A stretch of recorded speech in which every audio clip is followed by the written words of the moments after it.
So Indies வேலி people வந்துட்டு இவ்வளவு ஃபியூச்சரிஸ்டிக்காக திங்க் பண்ணியிருக்காங்கம்மா, சரிங்களா? அதனால தான் அந்த மக்களை பற்றி இப்போ வரைக்கும் நாம் வந்துட்டு உயர்வாக படிச்சுட்டு இருக்கோம், சரிங்களா? ஸோ ஹரப்பால வந்துட்டு டோட்டலாக 6 granaries was found. So the largest granary in Harappa was found in Rakhigarki, which is in Haryana. Okay. In Mohenjo-daro, 1 granary has been found, which is very large. ஹரப்பால வந்துட்டு பாத்தீங்கன்னா மொத்தமா 6 தானிய களஞ்சியங்கள் வந்துட்டு கண்டுபிடிக்கப்பட்டிருக்குமா. அதுல பெரிய தானிய களஞ்சியம் எங்க இருக்குன்னு பாத்தீங்கன்னா ஹரப்பால வந்துட்டு ராக்கிகார்கில வந்துட்டு இருக்கு, சரிங்களா? ராக்கிகார்கி எங்க இருக்கு? ஹரியானால இருக்கு.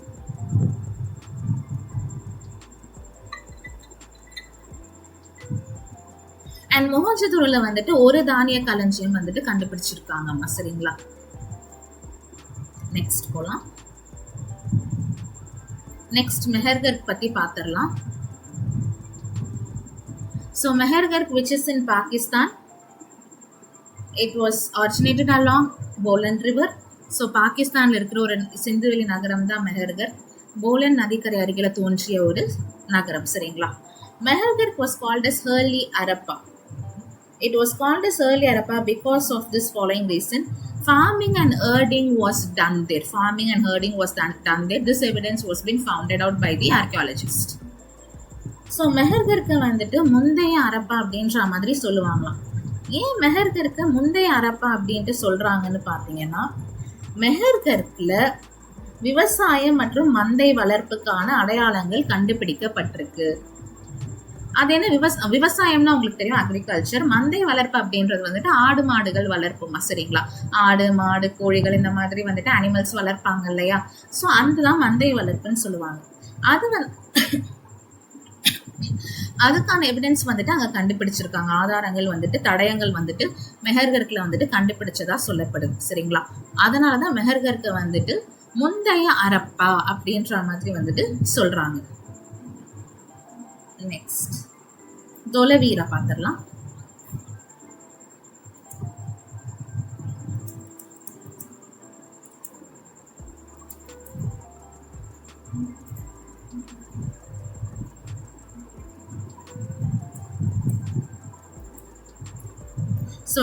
So Dholavira was founded in Gujarat, which is in India, originated along Rann of Kutch River.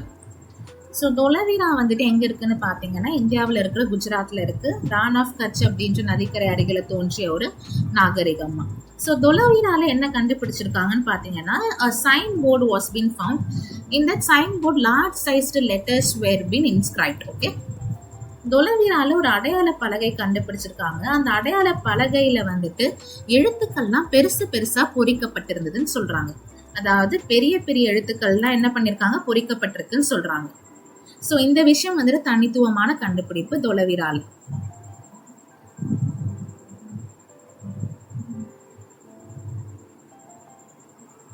Okay, next Lothal வந்துட்டு குஜராத்ல இருக்கு. நம்ம ஆல்ரெடி மேட்ச் தி ஃபாலோயிங் மாதிரி அந்த டேப்லெட் காலம்ல பார்த்துருக்கோம். லோத்தல் நகரத்தை கண்டுபிடிச்ச ஆர்கியாலஜிஸ்ட் SR ராவ் அவர்கள். ஓகேங்களா, important question. So Lothal was considered as a port town of Indus Valley civilization because it has been served as a dockyard. So சிந்துவெளி நாகரிகத்தின் துறைமுக நகரம் எது அப்படின்ட்டு கொஸ்டின் கண்டிப்பா வருமா. அது எதுன்னு பாத்தீங்கன்னா லோத்தல் தான். அது என்ன மேம் துறைமுக நகரம் அப்படின்னு சொல்றீங்கன்னு பாத்தீங்கன்னா, ஏன்னா லோத்தல்ல தான் கப்பல் பட்டறை இருந்ததற்கான அடையாளங்களை ஆர்கியாலஜிஸ்ட் கண்டுபிடிச்சிருக்காங்க. ஸோ அந்த எவிடன்ஸ் வந்துட்டு ஆர்கியாலஜிஸ்டுக்கு கிடைச்சிருக்கு. கப்பல் பட்டறைன்னா ஒன்றும் இல்லைம்மா, கப்பல் செய்யறது, கப்பல் ஏதாவது ரிப்பேர் பண்ணோம்னா ரிப்பேர் பண்றது, மெயின்டெனன்ஸ் பண்றது, கப்பலை வந்துட்டு நிறுத்துறது. ஸோ இது எல்லாமே வந்துட்டு அந்த டாக் யார்டுன்னு சொல்லுவாங்க, கப்பல் பட்டறை அப்படின்னு சொல்லுவாங்க. ஸோ அது எல்லாமே லோத்தல்ல வந்துட்டு நடந்ததற்கான அடையாளங்கள் வந்துட்டு காணப்பெற்றிருக்கு. So Lothal was called as a port town, okay, because it has a dockyard. இது இம்பார்ட்டன்டான கொஸ்டின். ஸோ லோத்தல் ஸ்லைட்ல இருந்து நமக்கு 2 கொஸ்டின் வரலாமா, சரிங்களா? என்னன்னு பாத்தீங்கன்னா அதை கண்டுபிடிச்சது யாருன்னு கேட்கலாம். நெக்ஸ்ட் வந்துட்டு போர்ட் டவுன் துறைமுக நகரம் எது, டாக்யார்டா செயல்பட்டது எது, கப்பல் பட்டறையா செயல்பட்டது எது அப்படின்ற மாதிரி கொஸ்டின் வரலாம்.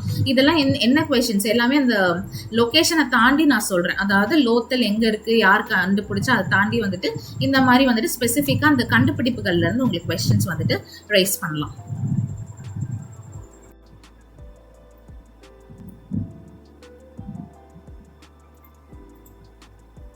Hi students. So இன்னைக்கு நம்ம என்ன பார்க்க போறோம்னு பாத்தீங்கன்னா we are going to learn about Indus Valley Civilization which covers in our history subject. So இன்னைக்கு வந்துட்டு வரலாற்று பாடம்ல இருந்து சிந்து சமவெளி நாகரிகம் பத்தி தான் பார்க்க போறோம். ஸோ இந்த டாபிக்ல இருந்து நமக்கு கண்டிப்பா மேக்ஸிமம் 2 to 3 கொஸ்டின்ஸ் வரைக்கும் கண்டிப்பா எக்ஸாம்ஸ்ல கேட்கலாம், டிஎன்பிஎஸ்சி எக்ஸாம்ஸ்ல. ஸோ நான் வந்துட்டு கிளாஸ் எடுக்க நீங்க என்ன பண்ணுங்கன்னா ரன்னிங் நோட்ஸ் எடுத்துக்கோங்க. கிளாஸோட எண்ட்ல வந்துட்டு பாத்தீங்கன்னா நான் குவிஸ் மாதிரி கண்டக்ட் பண்ணுவேன். ஓகேங்களா, நான் என்ன டாபிக் எடுத்திருக்கேனோ அதுல இருந்து வந்துட்டு ஒரு 5 to 10 கொஸ்டின்ஸ் கேட்பேன். ஸோ அது எண்ட் ஆஃப் த கிளாஸ் ஒரு லாஸ்டா ஒரு 10 மினிட்ஸ் வந்துட்டு ஒரு குவிஸ் செக்ஷன் மாதிரி வச்சுக்கலாம்.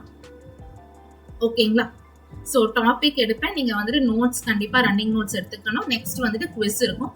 குவிஸ் வந்துட்டு நீங்க அட்டென்ட் பண்ணுங்க. கமெண்ட் செக்ஷன்ல உங்களோட ஆன்சர்ஸ் வந்துட்டு நீங்க வந்துட்டு போடலாம். ஓகேங்களா, okay, let's move inside the topic.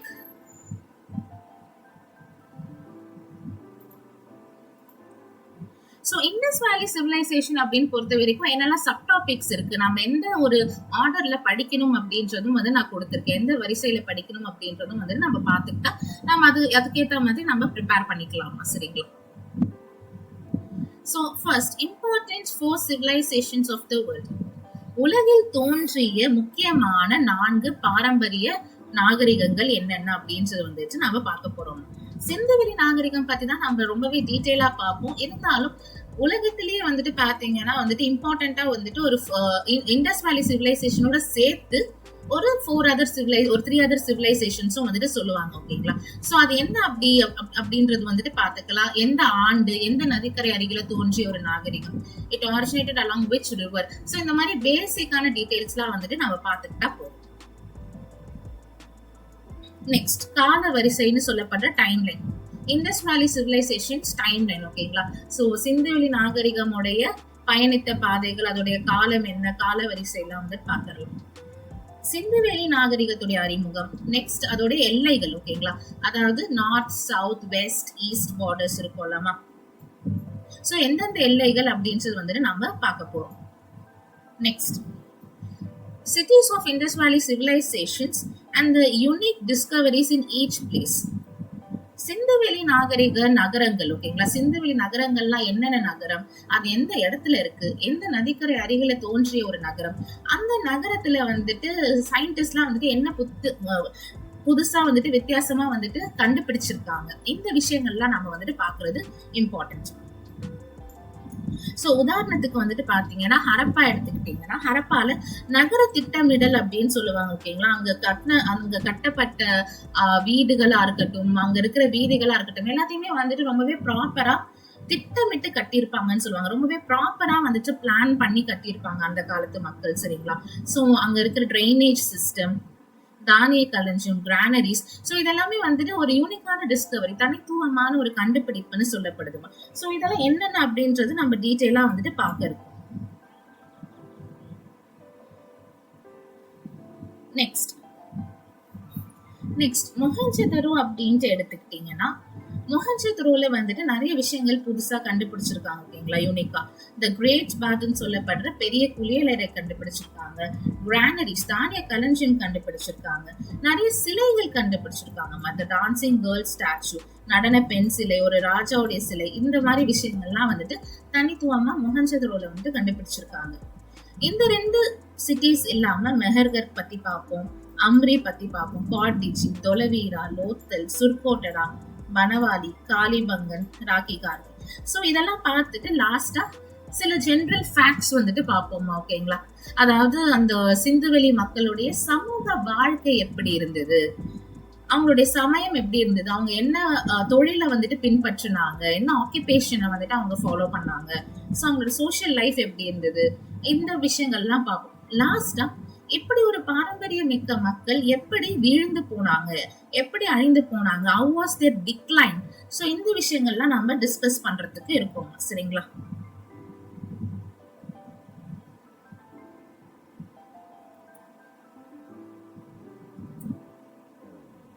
Okay, so நம்ம first ஸ்லைட்ல பாத்துறலாம். So the important 4 civilizations of the world. உலகில் தோன்றிய பாரம்பரிய 4 நாகரிகங்கள் என்னென்ன அப்படின்றத நம்ம பார்த்துடலாம். நான் சொல்ல சொல்ல நோட்ஸ் எடுத்துக்கோங்க கைஸ், ஓகேங்களா? ஃபர்ஸ்ட், மெசோபொட்டாமியா சிவிலைசேஷன், மெசோபொட்டாமியா நாகரிகம். ஸோ இது எந்த இயர்ல இருந்து எந்த இயர் வரைக்கும் அப்படின்னு பாத்தீங்கன்னா 3500 to 2000 BCE. சிந்துவெளி நாகரிகத்தை பொறுத்த வரைக்கும் எல்லாமே பொது ஆண்டிற்கு முன் அப்படிதாமா இருக்கும், சரிங்களா? எல்லாமே BCE தான் இருக்கும், சரிங்களா? It originated along Tigris and Euphrates river. இது எந்த நதிக்கரை அருகில தோன்றிய ஒரு நாகரிகம்னு பாத்தீங்கன்னா டெக்ரேட்ஸ் மற்றும் யூப்ரேட்ஸ் நதிக்கரை அருகில தோன்றிய ஒரு நாகரிகம். ஏன் மேம் என்ன நதியெல்லாம் கூட நம்ம படிக்கணுமா, எந்த ரிவர் அப்படின்லாம் நம்ம படிக்கணுமா அப்படின்னு கேட்டீங்கன்னா, river is an important source, ஓகேங்களா? அந்த காலத்துல வந்துட்டு நதி அப்படின்றது வந்துட்டு ரொம்பவே ஒரு முக்கியமான ஒரு பொருளா கருதப்பட்டதுமா, ஓகேங்களா? நாட் ஓன்லி ஃபார் ட்ரிங்கிங், அதாவது நம்ம குடிநீர் குடிக்கிறதுக்கோ இல்லைன்னா வந்துட்டு நம்ம என்ன சொல்றது வேற ஏதாவது வீட்டு உபயோகங்களுக்கோ வந்துட்டு அதுக்கு மட்டும் இல்லாம ட்ரேடிங் பர்பஸ்ன்னு சொல்லுவாங்கம்மா, வணிகம் செய்யறதுக்கும் ரொம்பவே இம்பார்ட்டன்டா இருந்தது. அந்த காலத்துல ஃபிளைட் சிஸ்டம் அந்த மாதிரி எல்லாம் வந்துட்டு கிடையாது, சரிங்களா? ஒரு ஊர்ல இருந்து இன்னொரு ஊருக்கு போய் வணிகம் செய்யறதுக்கு வந்துட்டு கண்டிப்பா வந்துட்டு போட், ஷிப் இந்த மாதிரி தான் வந்துட்டு மக்கள் யூஸ் பண்ணிட்டு இருந்தாங்க. சோ அதனால வந்துட்டு நதி அப்படின்றது ஒரு முக்கியமான பொருளா கருதப்பட்டது. அதனாலதான் வந்துட்டு எந்த நதிக்கரை அருகில தோன்றிய ஒரு நாகரிகம் அப்படின்றதும் நம்ம சேர்த்து வச்சு படிக்கிறோம், சரிங்களா? மெசோபொட்டாமியா, நெக்ஸ்ட் டவுட் என்ன இருக்கும்னா உங்களுக்கு, மெசோபொட்டாமியானா என்ன மேம், இந்த வார்த்தையே புதுசா இருக்கே பாக்குறதுக்கு அப்படின்னு பாத்தீங்கன்னா, இப்போ உங்களுக்கு தெரியும் ஈரான், ஈராக், சிரியா, குவைத் அப்படின்னு சொல்லிட்டு. சோ இந்த நாடுகள்லாம் வந்துட்டு பாத்தீங்கன்னா இந்த 3500 to 2000 BC அந்த காலகட்டத்துல வந்துட்டு எல்லாமே வந்துட்டு ஒற்றுமையா இருந்தது, ஓகேங்களா? அதாவது எல்லாமே வந்துட்டு சேர்ந்து இருந்தது. இப்ப எப்படி இந்தியா பாகிஸ்தான் வந்துட்டு பாத்தீங்கன்னா சேர்ந்து இருந்தது இல்லையா, இண்டிபெண்டன்ஸ் முன்னாடி வரைக்கும் 1947 முன்னாடி வரைக்கும் இந்தியா பாகிஸ்தான் எல்லாமே சேர்ந்ததா இந்தியா அப்படின்னு நம்ம சொல்லுவோம். அதை வந்து நம்ம ஒருங்கிணைந்த இந்தியான்னு சொல்லுவோம். It's called like United India, integrated India அப்படின்ற மாதிரி சொல்லுவோம், அன்டிவைடட் இந்தியான்னு சொல்லுவோம். சோ அந்த மாதிரிதான் இந்த டைம் பீரியட்ல இந்த ஈரான், ஈராக், சிரியா, குவைத் எல்லாமே வந்துட்டு ஒற்றுமையா இருந்தது, ஓகேங்களா? ஒன்னா இருந்தது, அன்டிவைடடா இருந்தது. சோ அததான் நம்ம வந்துட்டு மெசோபொட்டாமியா அப்படின்ட்டு சொல்லி அழைக்கிறோம், சரிங்களா? அதுக்கப்புறம் வந்துட்டு ஒரு நாடும் விடுதலை வாங்கிட்டு போயிட்டாங்கம்மா. அந்த டைம் பீரியட்ல எல்லாமே வந்துட்டு யுனைடடா இருந்தாங்க. So that's called as Mesopotamia together. Next, சிந்துவெளி நாகரிகம், இண்டஸ் வேலி சிவிலைசேஷன். இம்பார்ட்டன்ட் கொஸ்டின், கண்டிப்பா கேட்பாங்க எக்ஸாம்ல. 3300 to 1900 BCE, அதாவது எந்த டைம் பீரியட்னு கேட்பாங்க. உங்களுக்கு எப்படி ஆப்ஷன்ஸ் கொடுப்பாங்கன்னு பாத்தீங்கன்னா, ஆப்ஷன் ஏ வந்துட்டு இந்த மாதிரி கொடுத்துட்டு, ஆப்ஷன் பி வந்துட்டு சேம் 3300 to 1900 BC இருக்கு இல்லையா, அதுக்கு பதிலா வந்துட்டு சின்னு கொடுத்துருவாங்க, ஓகேங்களா? நம்ம பசங்க ஏதோ ஒரு ஆர்வத்துல ஆப்ஷன் பி அப்படின்ற மாதிரி டிக் பண்ணிட்டீங்கன்னா முடிஞ்சது. ஏன்னா பிசின்றது வேற, சின்றது வேற, இல்லைன்னா ஏடி அப்படின்னு கொடுக்கலாம். ஏடி, சிஇ இது எல்லாமே வந்துட்டு ஒண்ணுதான், காமன் எரா, ஏடி இது எல்லாமே வந்துட்டு ஒண்ணுதான். சோ இந்த சிவிலைசேஷன் பொறுத்த வரைக்கும் பிசின்னு உங்களுக்கு ஆப்ஷன்ல இருந்தாதான் கரெக்ட். இப்படிதான் உங்களுக்கு கொஸ்டின்ஸ்ல ட்விஸ்ட் பண்ணுவாங்க கைஸ். ஸோ அதனாலதான் நான் ஒரு ஸ்லைட் வரும்போது எப்படிலாம் ப்ரீவியஸ் இயர்ல கொஸ்டின்ஸ் கேட்கறாங்க, எப்படிலாம் ட்விஸ்ட் பண்ணுவாங்கன்னு நான் சேர்த்தே சொல்லிட்டு இருக்கேன். இதுவும் பக்கத்தையே நோட் பண்ணி வச்சுக்கோங்க. Third one, Egypt civilization 3100 to 1100 BCE. Nile நதிக்கரை அருகில தோன்றிய ஒரு நாகரிகம், originated along Nile river. Next, Chinese civilization, சீன நாகரிகம் 1700 to 1122 BCE. Originated along Huangpu river, which is also called as Yellow river. ஹவாங்கோ என்ற நதிக்கரை அருகில தோன்றிய ஒரு நாகரிகம்மா. இந்த ஹவாங்கோ நதியை வந்துட்டு பாத்தீங்கன்னா மஞ்சள் நதினும் சொல்லுவாங்க. சோ உங்களுக்கு சப்போஸ் ஆப்ஷன்ல ஹவாங்கோ அப்படின்ற ஒரு ஆப்ஷன் கொடுக்காம மஞ்சள் நதி அப்படின்னு கொடுத்தாங்கன்னா அதான் வந்துட்டு கரெக்டான ஆப்ஷனா இருக்கும், சரிங்களா? சோ இதுதான் வந்துட்டு இம்பார்ட்டன்ட் 4 civilizations ஆஃப் த வேர்ல்டுமா, ஓகேங்களா? நெக்ஸ்ட் நான் உங்களுக்கு இதை மேப்லயும் காட்டுறேன். So first Mesopotamia, Tigris and Euphrates river. Next number India, Indus civilization. Next மூணாவது Egypt, Nile river. நான்காவது சீன நாகரிகம், ஹவாங்கோ நதிக்கரை. ஹவாங்கோ நதிக்கரையை வந்துட்டு மஞ்சள் நதி, எல்லோ ரிவர் அப்படின்ற மாதிரி வந்துட்டு சொல்லுவாங்க, ஓகேங்களா? ஓகே, நெக்ஸ்ட் ஸ்லைட் போலாமா? கால வரிசை, டைம் லைன்.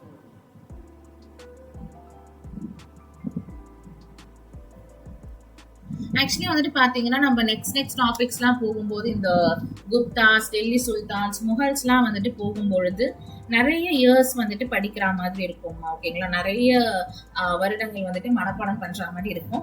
பட் சிந்துவெளி நாகரிகத்துல தான் உங்களுக்கு அந்த வருடங்கள் வந்துட்டு கொஞ்சம் கம்மியாவே இருக்கும். சரிங்களா? ஸோ ஃபர்ஸ்ட் 1826, 1826ஆம் ஆண்டு. ஸோ இந்த டைம் பீரியட்ல என்ன நடக்குதுன்னு பாத்தீங்கன்னா, ஒரு பிரிட்டிஷ் சோல்ஜரான சார்லஸ் மேசன் அவர்கள் விசிட்டட் தி இண்டஸ் சிவிலைசேஷன் சைட்ஸ். ஒரு பிரிட்டிஷ் சிப்பாயான சார்லஸ் மேசன் அவர்கள் வந்துட்டு சிந்து சமவெளி பகுதிகளை பார்வையிடுறாருங்க. முதல்ல 1826ஆம் ஆண்டு பார்வையிடுறாரு. ஓகேங்களா, அவர் தான் புள்ளையார் சூழியை போட்டு ஆரம்பிச்சு வைக்கிறது. நெக்ஸ்ட் 1853ஆம் ஆண்டு 1853. இந்த இயர் நிறைய ஸ்டூடெண்ட்ஸ்க்கு தெரிஞ்சிருக்கும். பிகாஸ் வந்துட்டு 1853ல தான் என்னாச்சு, நம்ம இந்தியாவில வந்துட்டு முதல் ரயில் இருப்பு பாதை வந்துட்டு போடப்பட்டது, பாம்பேல இருந்து தானே வரைக்கும். ஸோ அப்படி அந்த ரயில் இருப்பு பாதை வந்துட்டு போடும் பொழுது என்ன ஆகுதுன்னா, அது அந்த ரயில்வே ட்ராக் போடணும் அப்படின்னா கண்டிப்பா வந்துட்டு எர்த்தை வந்துட்டு ட்ரில் பண்ணுவாங்க. சரிங்களா? ஸோ அந்த மாதிரி ட்ரில் பண்ணும் பொழுது பூமியில இருந்து நிறைய புதுசா விஷயங்கள் வந்துட்டு கிடைக்குது. மண்பாண்டங்கள் கிடைக்குது, ஐவரி ஸ்கேல் கிடைக்குது, எலும்புக்கூடுகள் கிடைக்குது, பாட்ரிஸ் கிடைக்குது, பீட்ஸ் கிடைக்குது, மணிகள் கிடைக்குது. இந்த மாதிரி விஷயங்கள்லாம் புதுசா கிடைக்குது. இதெல்லாம் வந்துட்டு அங்க வேலை செய்யற ஒர்க்கர்ஸ்க்கு வந்துட்டு புரியல. சோ அவங்க என்ன பண்றாங்கன்னா, அது எல்லாத்தையுமே பிரிட்டிஷ் ஆர்கியாலஜிஸ்ட் டிபார்ட்மெண்ட் கிட்ட வந்துட்டு கொடுக்குறாங்க. ஓகேங்களா, தொல்லியல் ஆய்வகத்துக்கிட்ட வந்துட்டு கொடுக்குறாங்க. நெக்ஸ்ட் அப்படியே ஒரு 3 வருஷம் கழிச்சு பாருங்க, லாகூர் டு கராச்சி வரைக்கும் வந்துட்டு ரயில் இருப்பு பாதை வந்துட்டு போடுறாங்க. அப்பயும் அந்த மாதிரி புதுசான விஷயங்கள் எல்லாமே வந்துட்டு இந்த ஒர்க்கர்ஸ்க்கு கிடைக்குதுமா. அகைன் என்ன பண்றாங்க, அதை வந்துட்டு பிரிட்டிஷ் ஆர்கியாலஜி டிபார்ட்மெண்ட் கிட்ட வந்துட்டு ஒப்படைக்கிறாங்க. ஸோ என்னடா இது, இந்த மாதிரி நிறைய பொருட்கள் புதுசா கிடைக்குது, இதை நம்ம அபிஷியலா வந்துட்டு ஒரு ரிசர்ச் மாதிரி, ஒரு ஆய்வு மாதிரி வந்துட்டு எடுத்துட்டு போகணும்ட்டு பிரிட்டிஷ் வந்துட்டு நினைக்கிறாங்கம்மா. ஸோ அது எந்த பிரிட்டிஷ் ஆள் நினைக்கிறாருன்னு பாத்தீங்கன்னா, அலெக்சாண்டர் கன்னிங்ஹாம் அவர்கள் 1861ஆம் ஆண்டுல அலெக்சாண்டர் கன்னிங்ஹாம் அவர்கள் என்ன பண்றாருன்னா, ஏஎஸ்ஐ ஸ்டார்ட் பண்றாரு. ASI means archaeological survey of India, இந்திய தொல்லியல் ஆய்வகம். ஏன்னு பாத்தீங்கன்னா, இப்போ நம்ம ஒரு ஆய்வு, ஒரு ரிசர்ச் வந்துட்டு அபிஷியலா எடுத்துட்டு போகும்பொழுது அதுக்குன்னு ஒரு ரிசர்ச் இன்ஸ்டிடியூட் அப்படின்றது, ஒரு ஆய்வகம் அப்படின்றது, தொல்லியல் ஆய்வகம் அப்படின்றது வந்துட்டு தேவைப்படும். ஓகேங்களா? ஸோ அதனால இவர்தான் வந்துட்டு ஃபர்ஸ்ட் அது ஒரு இனிஷியேட்டிவா எடுத்துட்டு ஸ்டார்ட் பண்றாங்கம்மா. ஸோ அவங்க ஃபர்ஸ்ட் ஆரம்பிச்சதால is called as father of archaeology of India, இந்திய தொல்லியல் ஆய்வகத்தின் தந்தைன்னு நம்ம அவரை அழைக்கிறோம். ஸோ இவருதான் வந்துட்டு அலெக்சாண்டர் கன்னிங்ஹாம். ஸோ இதான் வந்துட்டு ஏஎஸ்ஐ. ஹெட் குவார்டர்ஸ் நியூ டெல்லியில இருக்குமா. தலைமையகம் எங்க இருக்குன்னா நியூ டெல்லியில வந்துட்டு இருக்கு. ஸோ இந்த பாயிண்ட்ல இருந்து 3 கொஸ்டின்ஸ் வரும். என்னென்ன 3 கொஸ்டின்ஸ் பாத்தீங்கன்னா, எப்போ ஏஎஸ்ஐ ஸ்டார்ட் பண்ணாங்கன்னு கேட்கலாம், 1861. யாரு ஸ்டார்ட் பண்ணான்னு கேட்கலாம், அலெக்சாண்டர் கன்னிங்ஹாம் அவர்கள். And father of archaeology of India யாருன்னு கேட்கலாம், அதுவும் அலெக்சாண்டர் கன்னிங்ஹாம் அவர்கள். சரிங்களா? ஒரு பாயிண்ட்ஸ் 3 கொஸ்டின்ஸ் பக்கத்துலயே நோட் பண்ணி வச்சுக்கோங்க.